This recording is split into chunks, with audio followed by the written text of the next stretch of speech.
Sir Coimbatore பிடிக்குமா? ஓ நான் கோயம்புத்தூர் தானே, பிறந்ததுலேருந்தே கோயம்புத்தூர். கோயம்புத்தூர்ல ரொம்ப பிடிச்ச லொகேஷன்? ஆர்எஸ்புரம். ஆர்எஸ்புரம். இன்னைக்கு நம்ம அங்கே தான் வந்திருக்கோம் சார் கூட. சார் உங்கள் சேனல் நேம்? செல் விலாக். நான் வந்து automobile YouTuber. Okay okay sir, எல்லாரும் ஃபாலோ பண்ணுங்க. நிறைய பைக் ரைட்லாம் கொண்டு போங்க சார். பெரிய பைக்லாம் கிடைச்சு. நீங்கள் வரீங்களா? என்ன பைக் வச்சிருக்கீங்க?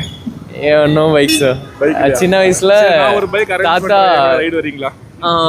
கண்டிப்பா. சரி, ஏதோ ஸ்டோரி சொன்னீங்க, அதை சொல்லுங்க. சின்ன வயசுல தாத்தா ஸ்ப்ளெண்டர், அப்பா RX100. அப்புறம் அந்த டைம்ல மைலேஜ் கிடைக்கலன்னு அகைன் அப்பா நியூ ஸ்ப்ளெண்டர், அப்புறமா பல்சர் 2015ல அதோட பைக் நிப்பாட்டியாச்சு.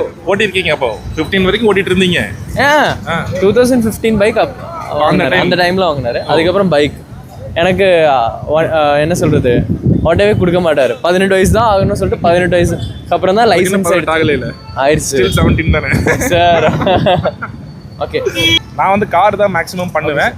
உங்களுக்கு கார் ரிலேட்டடா எந்த டவுட் இருந்தாலும் நீங்க என்ன என்கொயர் பண்ணலாம். உங்களுக்கு ரொம்ப பிடிச்ச கார்? எனக்கு ரொம்ப பிடிச்சதுன்னா லான்சர்.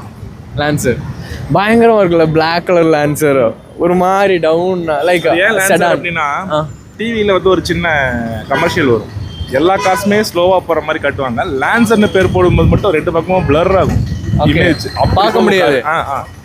அதனால லான்சர் ரொம்ப பிடிக்கும். 1 மில்லியன் வியூஸ் இந்த வீடியோக்கு, ஏன்னா அவ்வளோ லான்சர் ஃபேன்ஸ் இருக்காங்க. அதுக்காக தான் அந்த வியூ. 1 மில்லியன் வியூஸ் வந்துச்சுன்னா அடுத்த வீடியோல நானும் இவரும் சேர்ந்து லான்சர்ல ஒரு டிரைவ் போடுறோம். யா சார், தேங்க்யூ.